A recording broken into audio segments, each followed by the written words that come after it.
एक micro cap company जिसका market cap 148 crore है में एफआईआई की होल्डिंग अगर 2.3% से अधिक हो और जिसका आरओई और आरओसी भी जो है वो 20% से अधिक हो, तो कुछ तो ऐसी बात होगी बिजनेस में। जानते हैं कि बीकॉन ट्रस्टीशिप में ऐसी क्या बात है। बेसिकली बीकॉन ट्रस्टीशिप एक जो है वो प्रोफेशनल जो है वो ट्रस्टी कंपनी है जो नेचुरल जो है वो गार्जियन का काम करती है बिटवीन मनी प्रोवाइडर होते हैं। कौन होते हैं? इन्वेस्टर हो गया, लैंडर्स हो गया, बॉन्ड होल्डर्स हो गया और मनी यूजर हो गया जो कंपनीज एआईआई और बारोवर्स हो गया। तो बीकॉन कुछ भी लैंड और इन्वेस्ट नहीं करती है, ये फी अर्न करती है मॉनिटरिंग, सेफगार्डिंग और कंप्लायंस से, है ना। तो डिबेंचर ट्रस्टी में जो है मेनली जो कंपनी इशू बॉन्ड और डिबेंचर करती है तो लॉ रिक्वायर ट्रस्टी। तो बीकॉन जो है वो protect investor interest, monitoring security convent, ensure timely interest.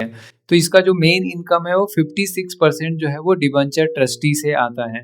दूसरा जो है वो सिक्योरिटी ट्रस्टी से जो है वो 14% आता है फॉर लोन और structure finance. Beacon hold security charge on behalf of the lenders. तीसरा जो है वो सिक्योरिटाइजेशन ट्रस्टी 12% का जो है used in loan pooling, asset backed securities.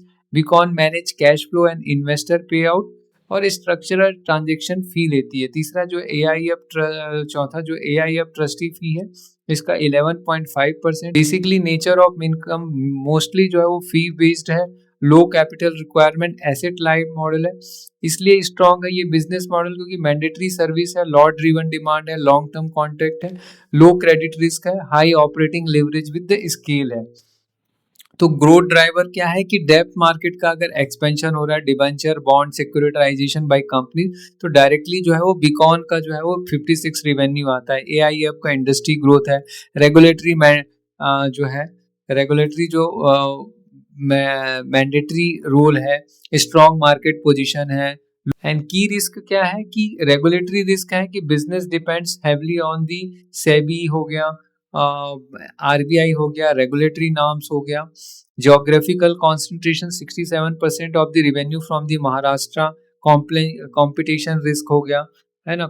Large trustee player जो है, प्राइस मार्केट कैप जो है वो 148 करोड़ का है। इसका आरओई और आरओसी जो है वो 24% के आसपास है। स्टॉक पी जो है वो 24.4 है। H1 का परफॉर्मेंस जो है वो 6 करोड़ के आसपास हो गया। मार्च का जो था पिछले साल जो है वो 5 करोड़ के आसपास। तो कंटिन्यू जो है वो प्रॉफिट जनरेटिंग बिजनेस है। तो एक माइक्रो कैप में जो है एक एसेट लाइट मॉडल है इसका जो है वो, तो एक अच्छा प्रोस्पेक्ट हो सकता है।